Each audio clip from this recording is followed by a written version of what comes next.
Assalamualaikum warahmatullahi wabarakatuh. Kami dari kelas 12 AK3, kelompok B2,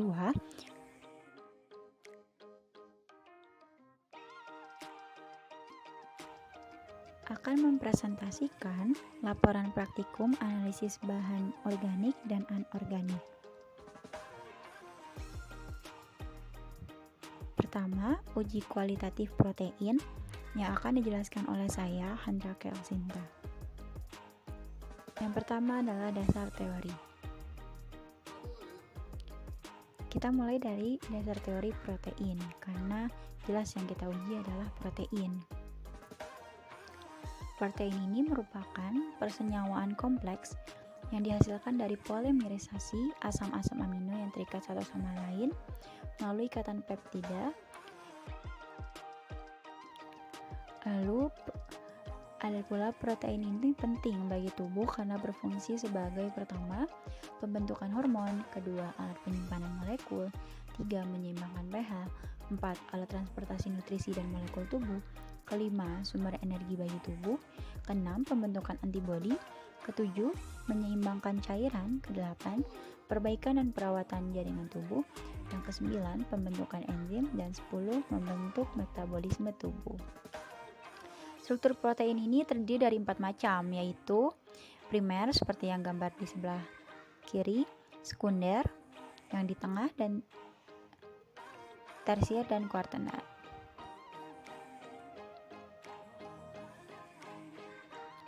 Lalu kita masuk ke biskuit sebagai sampel yang diuji. Biskuit ini merupakan salah satu kue kering yang populer dan digemari, yang rata-rata dalam 100 gram biskuit terkandung 7 gram protein. Inti dari pembuatan kue kering ini adalah pencampuran antara air dan tepung yang dijadikan adonan, kemudian ditambah dengan bahan yang mengandung lemak agar renyah. Lalu biskuit ini diklasifikasikan menjadi 4 jenis, yaitu biskuit keras, crackers, wafer, dan juga cookies. Biskuit keras adalah jenis biskuit yang berbentuk pipi, berkadar lemak tinggi atau rendah, dan bila dipatahkan, penampang potongannya berlapis-lapis. Lalu ada pula albumin, glisin, dan micin sebagai standar, di mana albumin merupakan protein yang larut dalam air dan merupakan jenis protein yang terbanyak di dalam plasma yang mencapai kadar 60%. Albumin sendiri adalah protein penting yang terdapat dalam plasma darah yang produksinya hanya dilakukan di hati dan dikeluarkan langsung ke sirkulasi darah. Lalu ada pula glisina atau asam amino etanoat yang merupakan asam amino alami paling sederhana. Rumus kimianya ini C2H5NO2, di mana asam amino glisina ini merupakan bagi manusia bukan merupakan asam amino esensial karena tubuh manusia dapat mencukupi kebutuhan asam amino ini. Lalu ada pula monotarium glutamat, monosodium glutamat atau MSG, atau natrium atau sodium glutamat yang merupakan garam natrium dari asam glutamat yang merupakan salah satu asam amino non-esensial paling berlimpah yang terbentuk secara alami, di mana nama informalnya ini adalah senyawa micin. Lalu ada pula uji kualitatif protein. Ada uji Biuret, di mana ini pembentukan kompleks CO2+ dengan gugus CO dan NH dari rantai peptida dalam suasana basah. Pada reaksi ini tuh positif untuk zat yang mengandung 2 atau lebih ikatan peptida. Reaksi ini negatif untuk asam amino yang tidak mempunyai ikatan peptida atau yang hanya mengandung 1 ikatan peptida. Nah, si sampelnya ini kalau misalnya positif bakal berwarna ungu. Reaksinya kayak gini. Jadi lalu ada pula uji ninhidrin. Reaksi ninhidrin ini dengan peroksid triptohidrina hidrat atau oksidator kuat digunakan untuk mengetahui adanya kandungan asam alfa amino. Asam alfa amino ini pada pH 4-8 bereaksi bakal menghasilkan warna ungu. Reaksinya kayak gini. Lalu ada juga uji santropotreat, di mana ini positif untuk protein yang mengandung asam amino dengan inti benzena, misalnya tirosin, triptofan, dan fenilalanin. Nah, pada uji sentropotriat ini, larutan asam nitrat pekatnya, HNO3, ditambahkan dengan hati-hati ke dalam larutan protein. Setelah dicampur, bakal terjadi endapan putih yang dapat berubah menjadi kuning kalau dipanaskan, kemudian menjadi warna jingga bila dibuat alkalis atau basa dengan larutan NaOH. Reaksi yang terjadi ini memakai reaksi nitrasi atau reaksi substitusi pada atom H pada benzena yang terdapat pada molekul protein oleh gugus nitro, di mana inti benzena dapat ternitrasi oleh asam nitrat pekat, sehingga menghasilkan turunan nitrobenzena.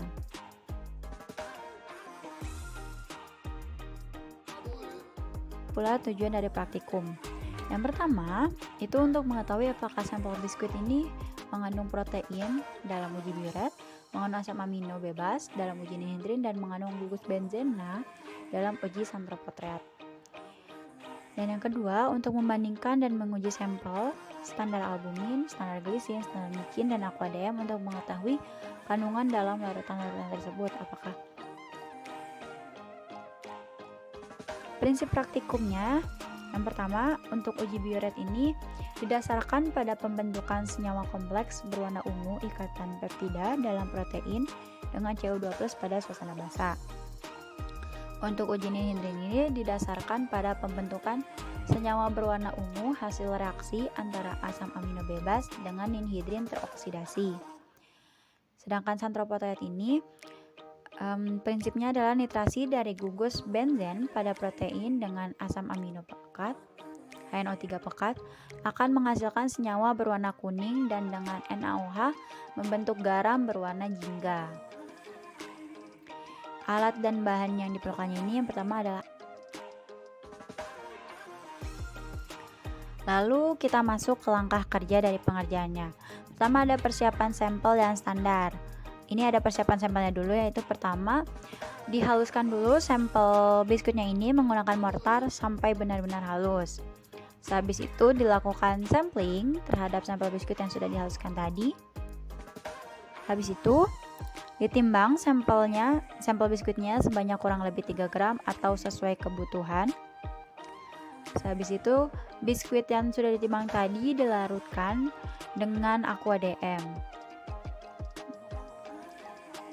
Lalu disaring sampel biskuit yang sudah dilarutkan tadi menggunakan kata saring agar terpisah. Lalu ada pula standar dari standar albumin, micin, dan glisin yang kita punya ini ditimbang sesuai dengan kebutuhan. Habis itu dilarutkan standar albumin, micin, dan glisinnya tadi itu menggunakan aqua-DM. Lalu kita masuk ke uji biuret, dimana yang pertama-tama kita lakukan adalah mencampurkan 2 ml NaOH2N dan 2 tetes CuSO4 5% dalam 5 tabung reaksi, atau sehabis itu ditambahkan 1 ml larutan sampel albumin, glisin, micin, dan aqua-DM ke masing-masing tabung. Lihat, dimana yang pertama dilakukan adalah campurkan 2 ml larutan sampel albumin, glisin, micin, dan aqua-DM ke 5 tabung reaksi yang berbeda dengan 1 ml HNO3. Jangan lupa ini harus di ruang asam. Lalu dipanaskan pula campurannya secara pelan-pelan menggunakan magnetic stirrer di dalam gelas kimia yang sudah berisi air. Lalu habis itu didinginkan. Lalu setelah dingin ditambahkan 5-10 tetes larutan NaOH 50%. Untuk uji ninhidrin, lalu pertama dicampurkan 2 ml larutan sampel albumin, glisin, micin, dan aqua-DM ke 5 tabung reaksi yang berbeda. Habis itu dimasukin 10 tetes larutan ninhidrinnya, ninhidrin 0,1% ke masing-masing tabung yang sudah. Jangan lupa untuk dipanaskan pula campurannya perlahan-lahan selama 1-2 menit pakai magnetic stirrer juga di dalam gelas kimia yang berisi air. Nah, dari hasil pengamatan ini kita ada data penimbangan dulu.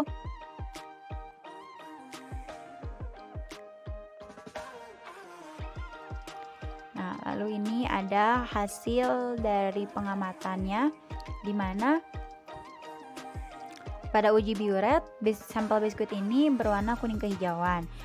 Disimpulkan bahwa pada uji biuret ini sampel tidak mengandung protein karena sampel tidak berwarna ungu, atau pada uji ninhidrin sampel biskuit ini berwarna kuning keunguan, dimana kita bisa menyimpulkan bahwa sampel ini mengandung asam amino bebas. Meskipun dia berwarna kuning keunguan, tapi dia mengindikasi adanya warna ungu sebagai indikasi adanya asam amino bebas, gitu kan.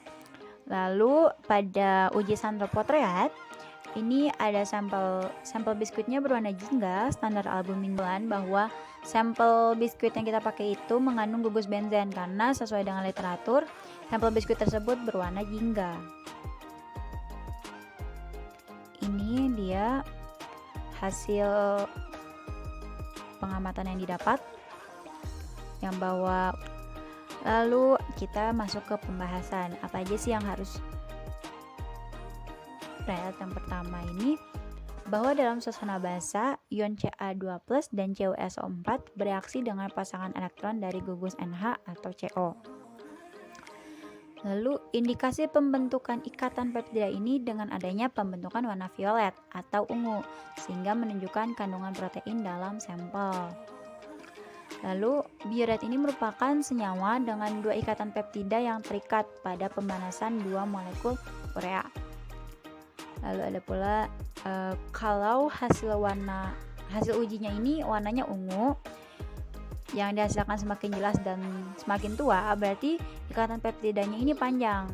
Tapi kalau misalnya sebaliknya, warnanya menjadi lebih muda, berarti itu ikatan peptidanya pendek. Lalu untuk penambahan NaOH ini dilakukan agar larutan dalam suasana basah, karena reaksi biuret ini cuma bisa bekerja pada suasana basah. Terus senyawa kompleks berwarna violet atau ungu ini bisa terjadi karena ion Cu yang dari larutan CuSO4 ini dalam suasana basah bereaksi dengan polipeptida atau ikatan peptida yang menyusun protein tersebut. Lalu pada uji ninhidrin ini pertama, ninhidrin merupakan oksidator yang menyebabkan dekarboksilasi oksidatif dari asam amino yang menghasilkan CO2, NH3 dan aldehid yang rantainya lebih pendek 1 karbon dari asam amino asalnya. Yang kedua, ninhidrin yang tereduksi ini akan bereaksi dengan NH3 atau amonia sehingga membentuk senyawa kompleks berwarna biru atau ungu sesuai dengan literaturnya. Lalu yang ketiga, sebelum menghasilkan senyawa berwarna biru ini dihasilkan dulu hasil antara, yaitu namanya hidridantin. Jadi setelah mengalami oksidasi, gugus karboksil dan amina ini bakal terpecah menghasilkan amonia dan asam karboksilat. Dengan pemanasan, ninhidrin ditambah hidridantin menghasilkan warna biru dan ada juga yang lepas, yaitu asam karboksilat dan CO2. Yang keempat, saat pemanasan zat pengoksidasi ninhidrin dengan asam amino, ini terjadi reaksinya dalam 2 tahap, yaitu reaksi pembentukan hidridantin yang tadi atau ninhidrin tereduksi dan reaksi pembentukan produk yang berwarna. Produk yang berwarna ini terbentuk dari hidridantin dan amonia dengan ninhidrin yang tersisa. Lalu yang kelima ada fungsi pemanasan dalam uji ninhidrin ini untuk membuat protein mengalami denaturasi atau kerusakan, sehingga molekulnya ini bakal molekul penyusunnya yang lebih kecil sehingga dapat mempercepat reaksi. Yang keenam, pemanasan dilakukan dengan magnetic stirrer dengan cara memasukkan tabung reaksi ke dalam gelas kimia yang sudah berisi air, kayak yang di foto tadi. Ini sampel biskuit ditambah larutan ninhidrin yang dipanaskan menghasilkan warna ungu dengan endapan merah. Maka hidrolisis protein yang telah selesai membuktikan suatu peptida terdiri dari 2 atau lebih ikatan peptida yang bereaksi dengan Cu+, sehingga dapat dipastikan adanya kandungan asam amino bebas di dalamnya. Lalu ada pada uji santropotreat. Pada uji santropotreat ini fungsi penambahan fraksi NH HNO3 itu untuk biar terjadi nitrasi pada inti benzena yang terdapat dalam molekul protein sehingga terjadi endapan putih yang berubah menjadi kuning apabila dipanaskan. Yang kedua, asam amino yang menunjukkan reaksi positif. Untuk uji asam amino yang memiliki gugus benzena adalah tirosin, fenilalanin, dan triptopan karena 3. Lalu yang ketiga ada fungsi NaOH 50% ini untuk mempertegas warna kuning jingga setelah pemanasan. Dan yang keempat, untuk fungsi pemanasan ini sama kayak di uji ninhidrin tadi, yaitu buat proteinnya mengalami denaturasi atau kerusakan sehingga dapat mempercepat reaksinya.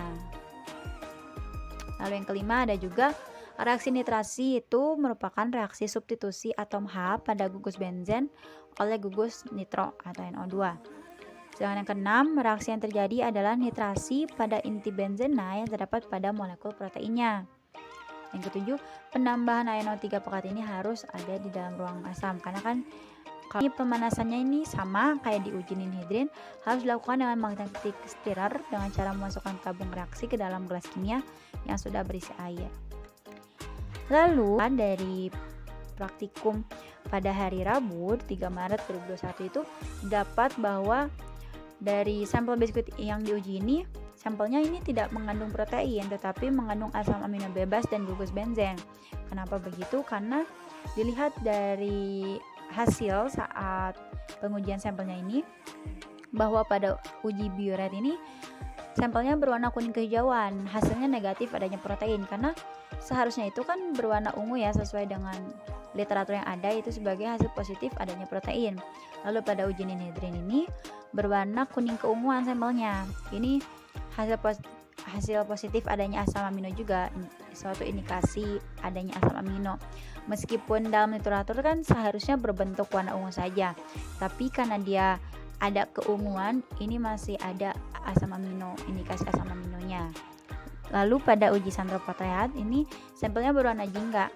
Ini sama sesuai dengan literatur sehingga hasilnya merupakan positif adanya gugus benzen dalam protein tersebut.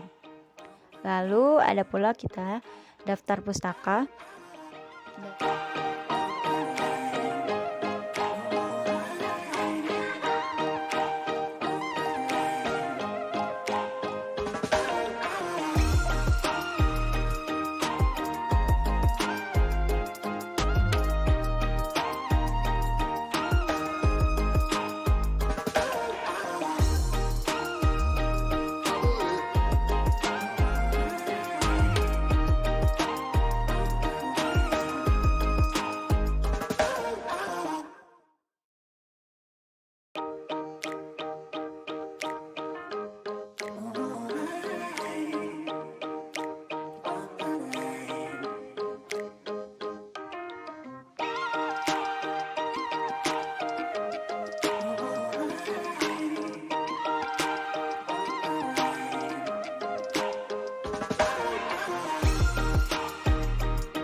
Nah, itu tadi video praktikum dari apa yang sudah kita kerjakan. Terima kasih. Habis ini akan dilanjutkan oleh Nama saya Hanifah Zahra, kelas 12 K3. Hari ini saya akan mempresentasikan materi praktikum yang telah kita kerjakan dengan judul Penetapan kadar protein metode makrokohordal.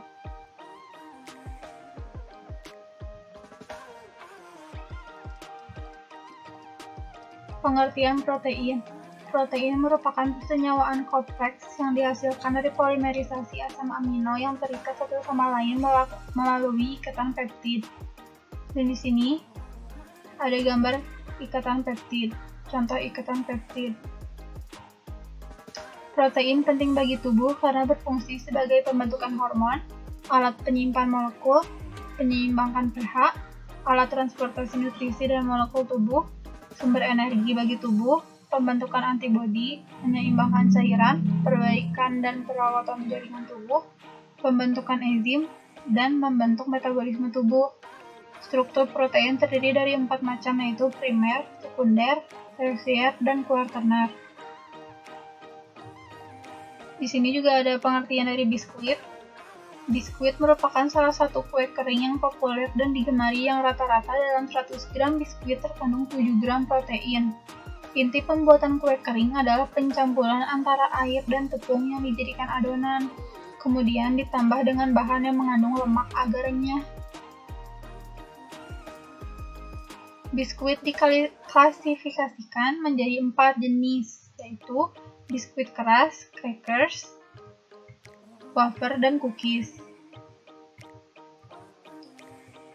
Metode kehedal yaitu kadar protein yang ditentukan berdasarkan cara kehedal disebut sebagai kadar protein kasar atau crude protein karena terikat senyawaan nitrogen bukan protein. Prinsip kerjanya yaitu protein dan komponen organik dalam sampel didestruksi dengan menggunakan asam sulfat dan katalis. Hasil destruksi dinetralkan dengan menggunakan larutan alkali dan melalui destilasi. Destilat ditampung dalam larutan asam borat. Selanjutnya, ion-ion borat yang terbentuk dititrasi dengan menggunakan larutan HCl. Metode kehedal ada 3 tahapan. Tahapan yang pertama yaitu tahapan destilasi. Sampel dipanaskan dalam asam sulfat pekat sehingga terjadi destruksi menjadi unsur-unsurnya. Yang kedua, ada tahapan destruksi. Amonium sulfat dipecah menjadi amonia atau NH3 dengan penambahan NaOH sampai alkalis dan dipanaskan. Dan yang terakhir ada tahapan titrasi. Penampung destilat digunakan asam klorida, maka sisa asam klorida yang bereaksi dengan amonia dititrasi dengan NaOH standar 0,1 N. Akhir titrasi ditandai dengan tepat perubahan warna larutan menjadi merah muda dan tidak hilang selama 30 detik bila menggunakan indikator PP. Dan di sini ada perhitungannya. Tujuan praktikum kali ini yaitu dapat melakukan praktikum penetapan kadar protein metode makro kehedal dan didapat kadar protein dalam sampel yang dianalisis. Prinsip praktikumnya, sejumlah tertentu sampel diekstraksi dengan H2SO4 pekat dan katalis garam kehedal lalu didestilasi dengan penambahan NaOH pekat dan logam Zn. NH3 yang terbentuk direaksikan dengan larutan HCl standar berlebih dan terukur. Kelebihan HCl dititrasi dengan larutan NaOH standar terhadap indikator mikromerah hingga Ta jingga merah. Pada Te, MEKN sama dengan MEKHCl min MEKNaOH. Alat-alat yang dibutuhkan pada praktikum kali ini yaitu ada botol timbang, labu kehedal, gelas ukur, corong pendek, gelas kimia, kondensor, adaptor, selang, labu didih, steel head, kaki 3, kasa asbes, batang pengaduk, magnetic stirrer, buret, klem, statif, botol semprot, dan pipet tetes. Dan bahan yang dibutuhkan yaitu sampel bahan makanan, H2SO4 pekat, garam kehedal, NaOH 50%, logam Zn, HCl standar, NaOH standar, dan metil merah. Sekarang lanjut ke langkah kerjanya. Yang pertama, sampel biskuit dihaluskan menggunakan mortar. Yang kedua, dilakukan teknik sampling terhadap sampel. Yang ketiga, sampel biskuit ditimbang sebanyak 1 gram. Yang keempat, dikeringkan labu kehedal dan dengan hair dryer. Yang kelima, sampel yang sudah ditimbang dimasukkan ke dalam labu kehedal. Yang keenam, ditambahkan 10 gram garam kehedal dan 15 ml H2SO4. Yang ketujuh, dipanaskan dengan heating mantle di dalam ruang asam sampai berhenti berasap, lalu dilakukan pemanasan tambahan selama plus minus 1 jam. Yang kedelapan, ditambahkan 100 ml Aquades ke dalam bahan yang sudah didinginkan tadi. Setelah didinginkan, lalu dipanaskan dengan api kecil sampai larut. Selanjutnya, dipindahkan larutan yang sudah larut ke labu destilasi, lalu diencerkan sampai setengah volume labu. Selanjutnya, ditambahkan beberapa logam Zn ke dalam labu destilasi. Berikutnya, ditambahkan NaOH 50% melalui steel head. Selanjutnya, destilat ditampung ke dalam gelas kimia atau Erlenmeyer berisi 50 ml larutan HCl standar 0,1 N, dan indikator metil merah. Lakukan destilasi hingga semua NH3 tertampung dalam HCl. Setelah dilakukan destilasi, dititrasi sisa HCl dengan larutan NaOH standar 0,1 N hingga Ta berwarna jingga merah. Sekarang lanjut ke hasil pengamatan. Di sini ada data penimbangan sampel biskuit dan juga ada data penimbangan garam kekedal.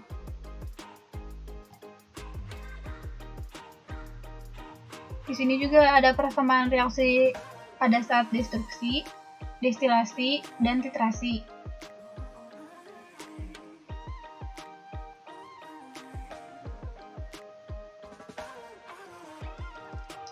Ada data faktor konversi nitrogen juga.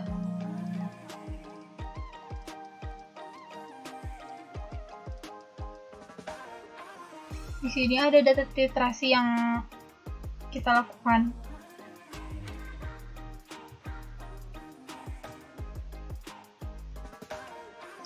Dan di sini ada perhitungan kadar protein. Diketahui volume HCl 50 ml, NaCl 0,1309, volume NaOH hanya 36,99 ml, NaOH hanya 0,1, dan faktor konversi 6,25. Mili EK sama dengan P dikali N HCl dikurangi P dikali N NaOH sama dengan 50 ml dikali 0,1309 N dikurangi 36,99 ml dikali 0,1 N sama dengan 6,545 min 3699. Hasilnya 2,846 mili EK. Miligram nitrogen sama dengan mili EK nitrogen dikali BE nitrogen sama dengan 2,846 dikali 14 sama dengan 39,844 mg. Kadar nitrogen sama dengan miligram nitrogen per miligram sampel dikali 100% sama dengan 38,844 mg per 10,37 mg dikali 100% sama dengan 3,84%. Jadi kadar proteinnya sama dengan persen nitrogen dikali faktor konversi N sama dengan 3,84% dikali 6,25. Jadi hasilnya 24,1%. Sekarang masuk ke pembahasan. Sampel didestruksi dengan memanaskan sampel dalam asam sulfat pekat sehingga terjadi penguraian sampel menjadi unsur-unsurnya, yaitu unsur-unsur karbon, hidrogen, oksigen, nitrogen, sulfur, dan fosfor. Penambahan H2SO4 dilakukan di ruang asam bertujuan untuk menghindari sulfur yang berada di dalam protein terurai menjadi SO2 yang sangat berbahaya jika dihirup dalam jumlah relatif banyak. Garam kekedal berfungsi untuk mempercepat proses destruksi dengan menaikkan titik didih asam sulfat saat dilakukan penambahan H2SO4 pekat, serta mempercepat kenaikan suhu asam sulfat sehingga destruksi berjalan lebih cepat dan lebih sempurna. Garam kekedal terdiri dari campuran Na2SO4 anhidrat dan CuSO4. Ion logam Cu akan menaikkan titik didih H2SO4, sedangkan Na2SO4 anhidrat akan menarik air yang terdapat pada sampel. Penambahan NaOH bertujuan untuk memberikan suasana basa. Dan hasil destruksi adalah ion NH4+ yang menunjukkan keberadaan protein. Pada tahap destilasi, amonium sulfat dipecah menjadi amonia atau NH3 dengan penambahan NaOH sampai alkalis yang dipanaskan oleh pemanas dalam alat destilasi melalui steam. Panas tinggi yang dihasilkan alat destilasi berasal pula dari reaksi antara NaOH dengan NH4 2 kali SO4 yang merupakan reaksi yang sangat exotherm sehingga energinya sangat tinggi. Amonia yang terbentuk selama destilasi dapat ditangkap sebagai destilat setelah diembunkan atau dikondensasi oleh pendingin balik di bagian belakang alat destilasi dan dialirkan ke dalam Erlenmeyer. Upaya amonia dapat ditangkap secara maksimal, maka sebaiknya ujung alat destilasi ini tercelup semua ke dalam larutan asam standar atau HCl sehingga dapat ditentukan jumlah protein sesuai dengan kadar protein bahan. Pada tahap destilasi, amonia yang dibebaskan selanjutnya akan ditangkap oleh larutan asam klorida.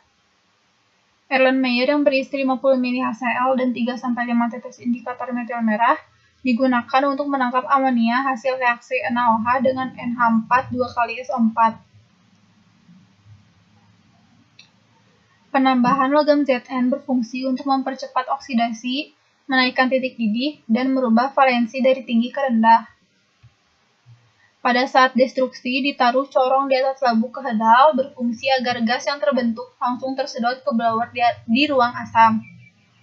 Dan penambahan batu didih berfungsi untuk meratakan pemanasan. Kesimpulan dari praktikum kali ini yaitu, berdasarkan praktikum penentuan kadar protein metode kehedal yang telah dilakukan, kadar protein dalam sampel yang didapat sebanyak 24,1%. Dan di sini ada daftar pustaka dari jurnal-jurnal yang kita gunakan.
Sebagian marker akan menjelaskan tentang penentuan kadar COD.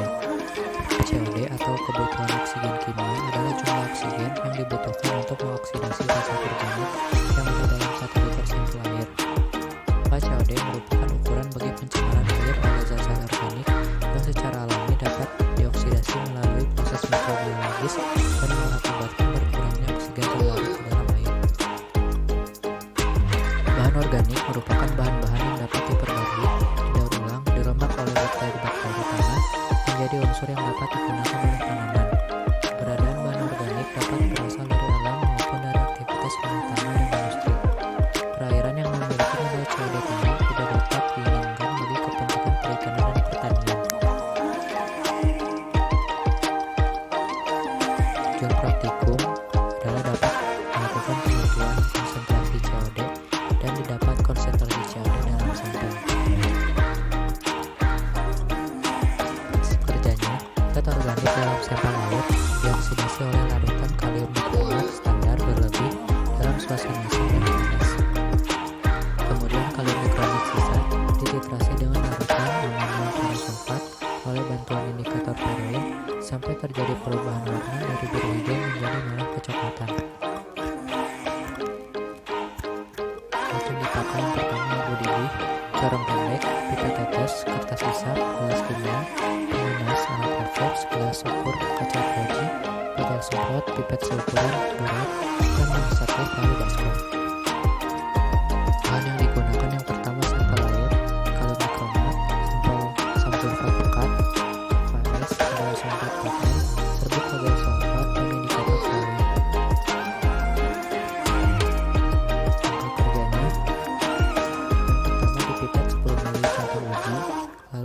dimasukkan ke Erlenmeyer. Lalu dimasukkan batu didih ke dalam Erlenmeyer dan ditambah 5 ml larutan kalium dikromat. Ditambahkan 15 ml reaksi asam sulfat pekat dan dihubungkan ke Liebig dan dididihkan selama 2 jam. Untuk membuat larutan FAS, yang pertama ditimbang garam FAS, ditambahkan beberapa tetes asam sulfat hingga basah, lalu dilarutkan dalam labu ukur.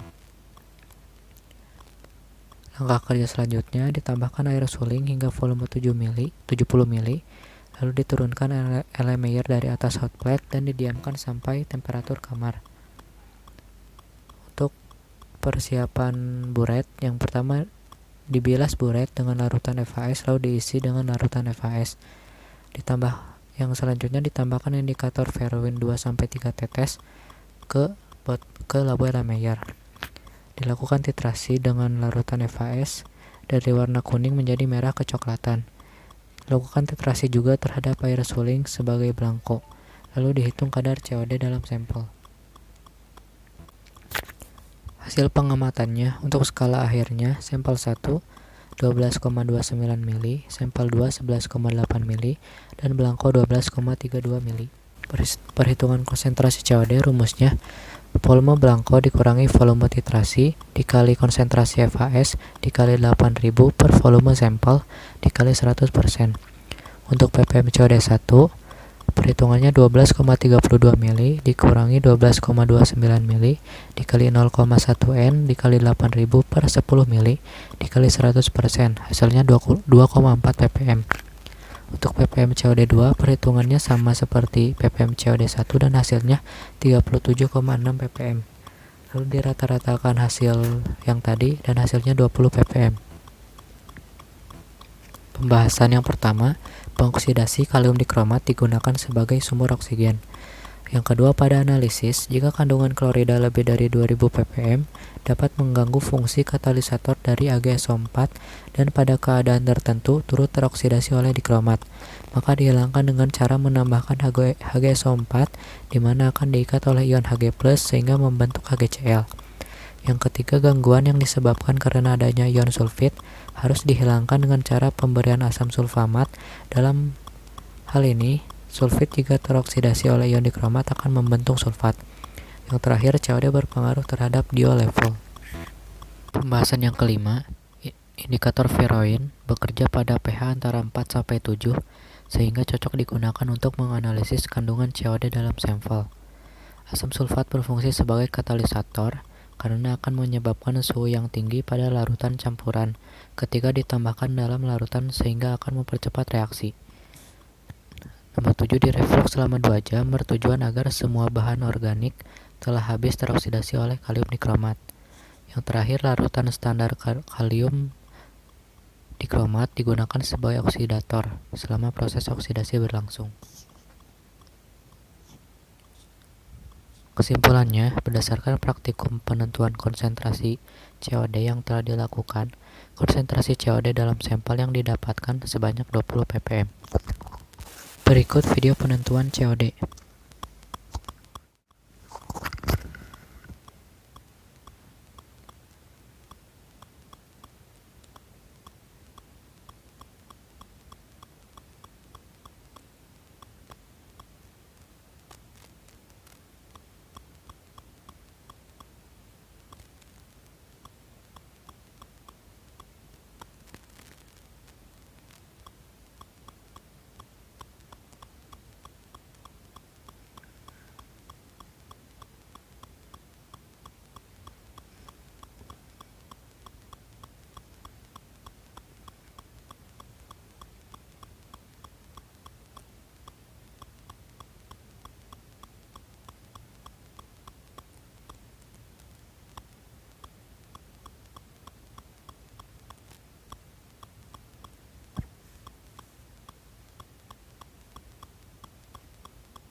Sekian presentasi dari kami.